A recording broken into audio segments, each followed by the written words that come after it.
Okay, excellent. Hi, my name is Moya, and I am a tax professional. And what we're going to do and talk about today is what it means to be ready this tax season. You may have owed last year, and I'm sure if you did, you were one of those few people who waited to the end of the year to file because you were not excited. You were not eager to go ahead and hand over your hard earned dollars to the government, to the IRS. Please understand, and I don't know if I have to do a disclaimer, but I will. I am a strong proponent of our government. I'm a strong proponent of what it means to be a citizen of the United States and do my civic duty when it comes to voting, jury duty, and even paying taxes.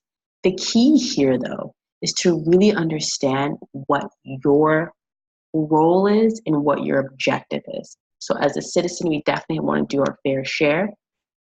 But outside of that, we also really want to take care of our family. So, in no way, shape, or form is this designed to evade taxes or for you to go ahead and not do what you should be doing, right? In this case, we're talking about taxes, and believe me, you should definitely be paying your taxes. But taxes is something that we as people have been aiming to navigate since the taxes started. If you read The Richest Man in Babylon, or if you read The Secrets of Solomon, both of these classic wealth building books talk about the key, a major key to accumulating wealth is paying as minimal amount of tax as possible. So that's really what we're talking about here, right? And when you follow this course, you won't have to worry about owing at least as much as you did last year this year. Okay, so let's really get started. Once again, my name is Moya Ojari. I'm a tax professional. I'm a senior business director with TaxBox Refund. And my whole goal is to make sure that you understand what you have available to you um, with this process of really um, using your tax benefits to your full ability that you can, right? And what we're really doing is we're talking about a home-based business, because this will save you thousands of dollars, and you can use that money for what matters the most to you, okay? So when we're talking about a home-based business, what we're really talking about is a business that you operate within your home. And I want you to understand that this business that you're going to operate, they're super simple. You do them in 3 easy steps, 3 times a week, 2 times a week, whatever it is, it does have to be consistent. And you just go ahead and you just basically log and write down what you're going to do.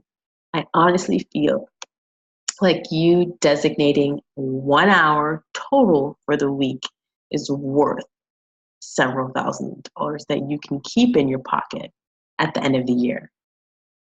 So here we go.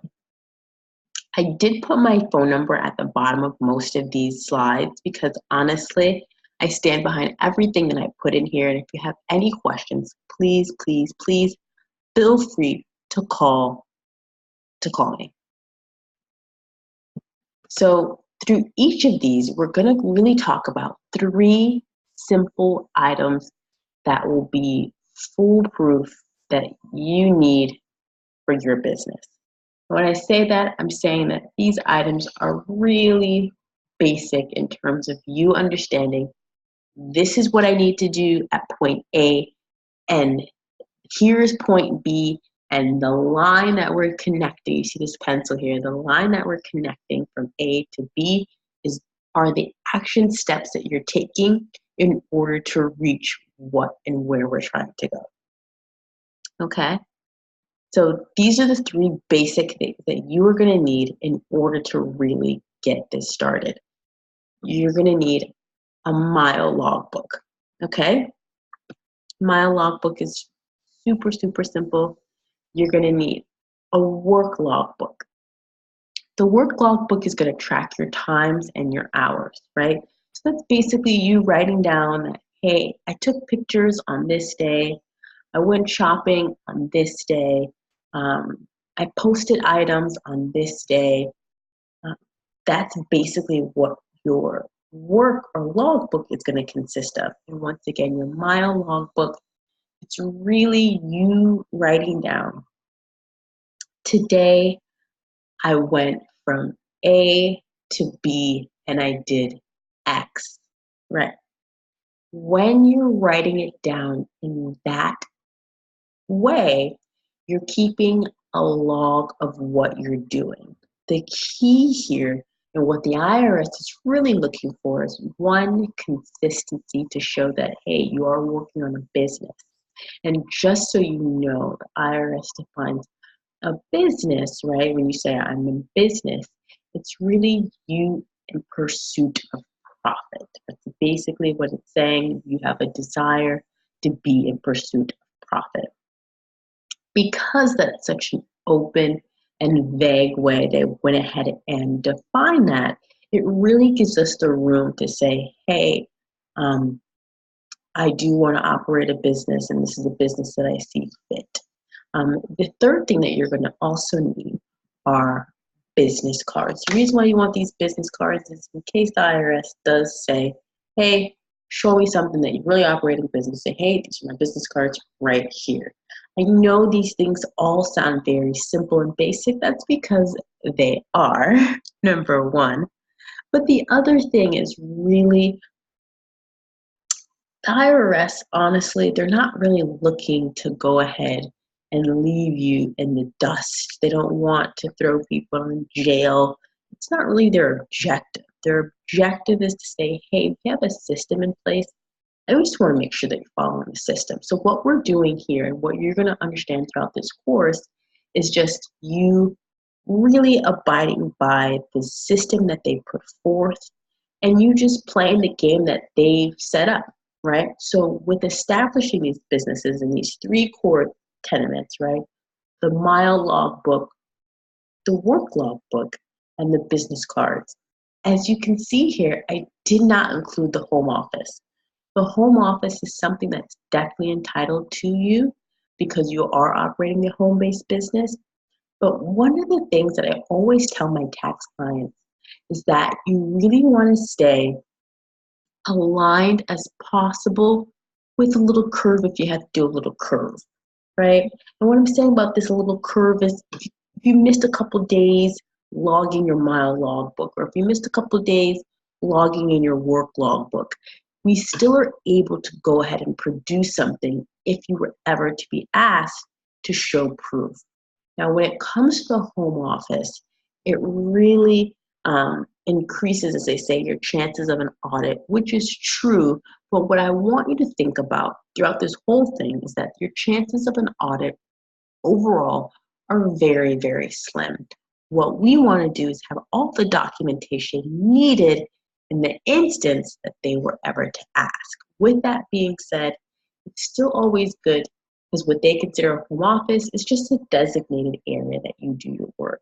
So if you have that designated area, let's just go ahead and designate that.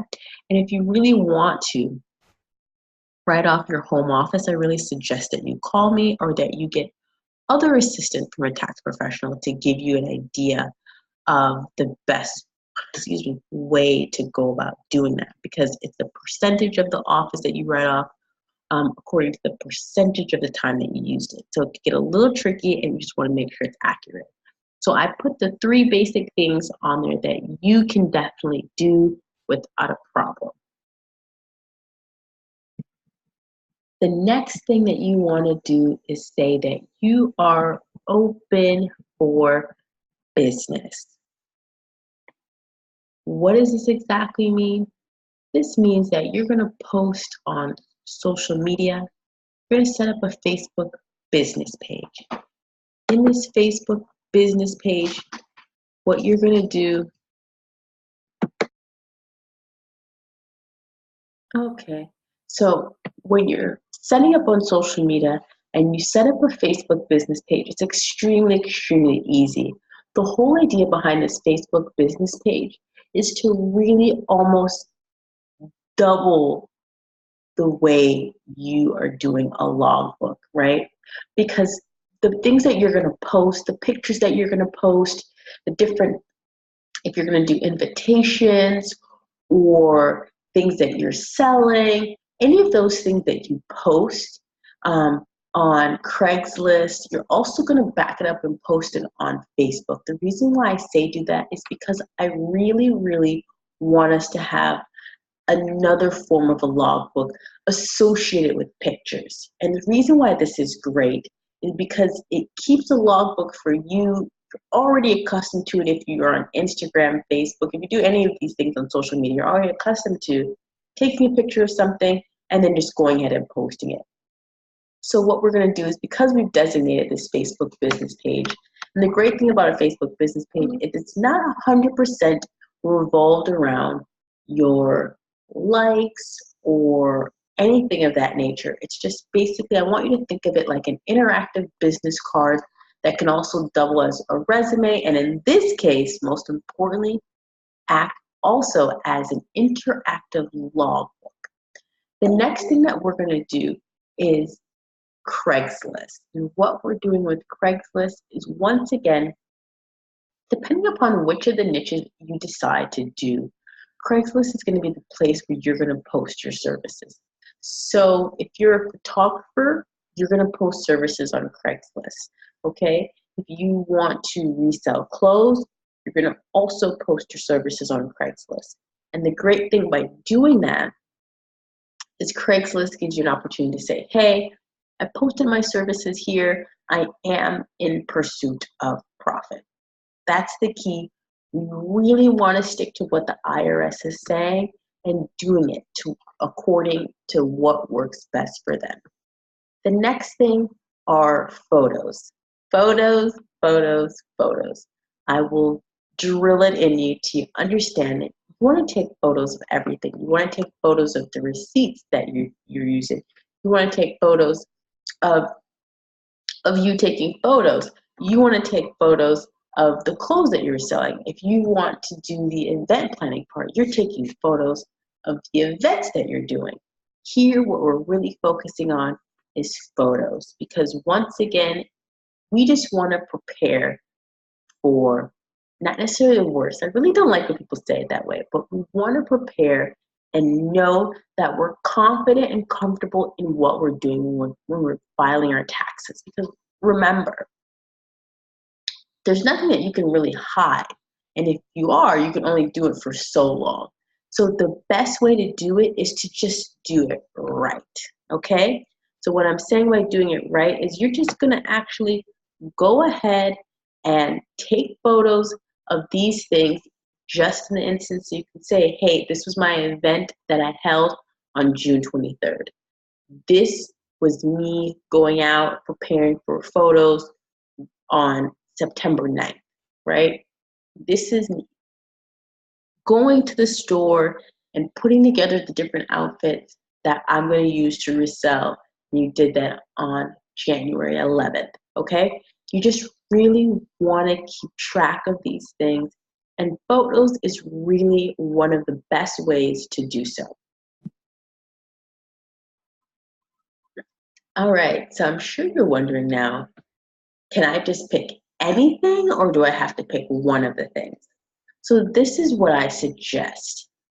We're going to pick something, right?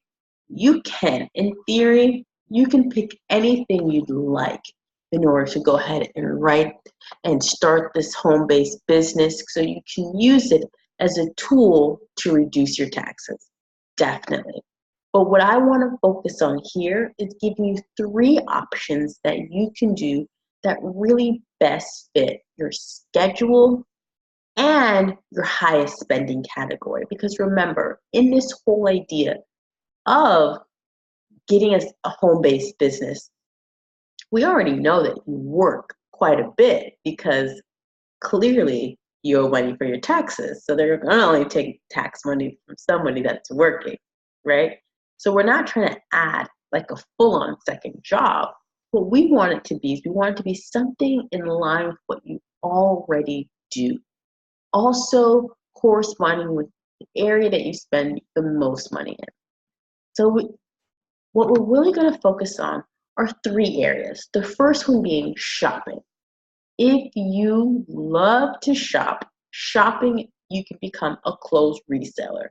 So what I mean by that is that your business goes ahead and you resell clothes. Or if you're a parent, you can resell children's clothing. And obviously, if you're a man, you can do the same thing. But generally speaking, men don't shop as much as women or as parents do for their kids. So you should have a lot of clothes left, excuse me, available for you guys to go ahead and resell. The next one is driving. If you feel like you're driving all the time, then you can go ahead and become a photographer. What we mean by that, excuse me, is you taking the time to go ahead and photograph the things that you are doing, right? And it's just something that you're already doing along your trip, except you just want to pick a few destinations that are not extremely out of your way. It might be instead of you taking the same route that you take, you're going to take different routes that still lead you to your home within somewhat of the same time frame. And you're just going to get out. We're just going to take some nature pictures, some pictures of if you want to take people passing by. You do want it for it to be a theme. We'll get into this a little more in depth in another slide, but I do want you to understand that this is something that you already are doing. You're just going to almost like think of it like getting out of the car and stretching your legs and taking some pictures, right? The next one is groceries. If you have your grocery bills and they are, hey, they're getting high, which they are, what we can do is the great thing is that when, according to the IRS, whenever you throw an event like a party or a gathering at your home that is business related, you can deduct 100% of what you utilize towards that, right? And in this case, talking about groceries, so we're saying your meals. And on top of that, the great thing is that you could do your meals, cleaning supplies. If you had help that day, you can also deduct those things as well. Okay, so, excuse me, as a clothes reseller, though it's cool that you like to shop, the great thing here is you can go ahead, broke it down to 3 easy steps, okay? When you go shopping, what you're gonna do is